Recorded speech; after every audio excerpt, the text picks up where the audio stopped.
Hello everyone, my name is Kai-Hsiang. I'm a DevOps fellow at Insight.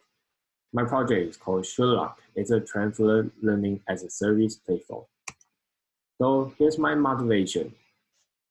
Right now, if machine learning engineers, they want to do transfer learning or make an image classifier in their pipeline, they can either run on their local machine, but most of the time, people will use Mac as their Mac, so without GPU.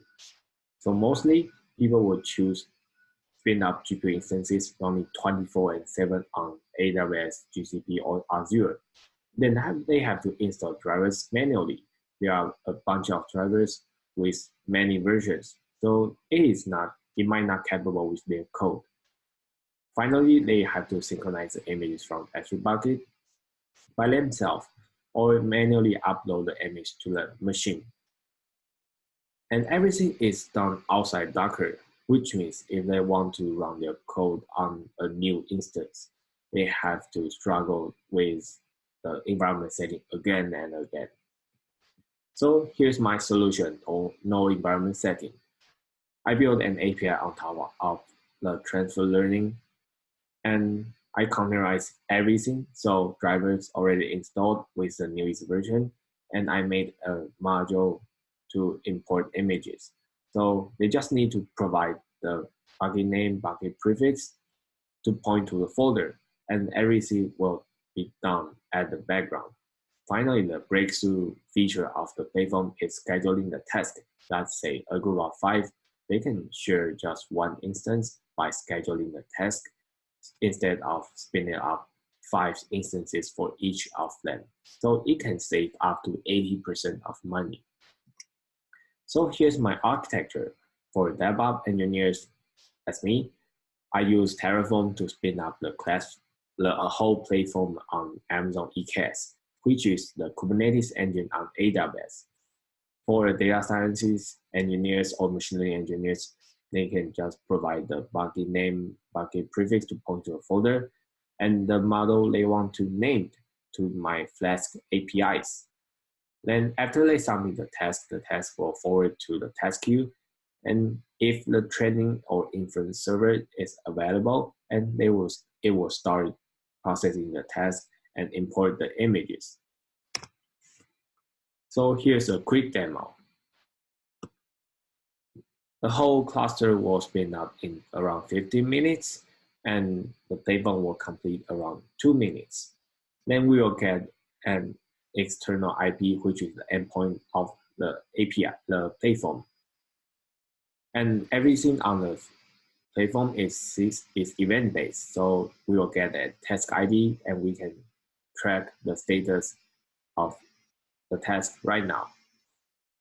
And the transfer learning API is SMS labeling, and we also provide the retrain API.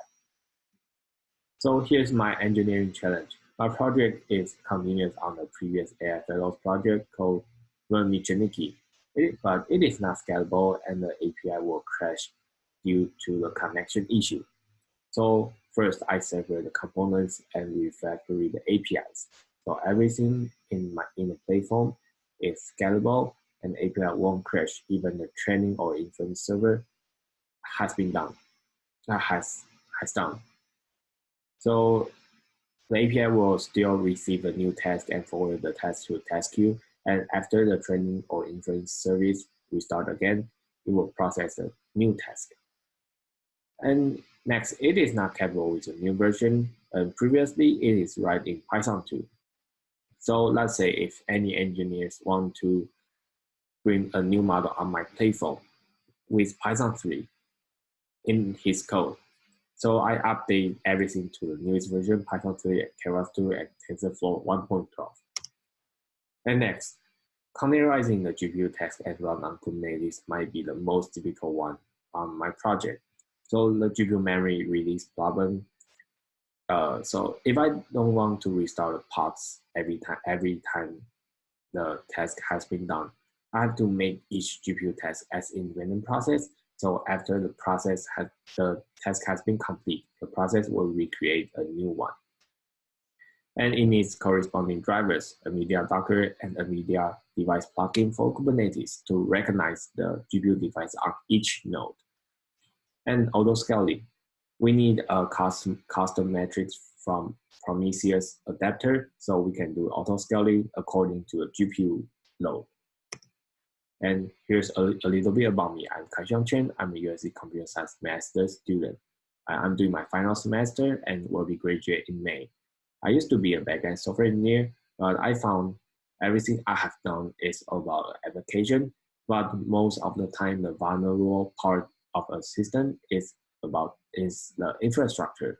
So I have set up my goal as a DevOps engineer in my career. And finally, I'm from Taiwan. I love sport. I love travel. I play basketball in my whole college life. Thanks for your time. And if any questions, feel free to go through my GitHub and contact me from LinkedIn.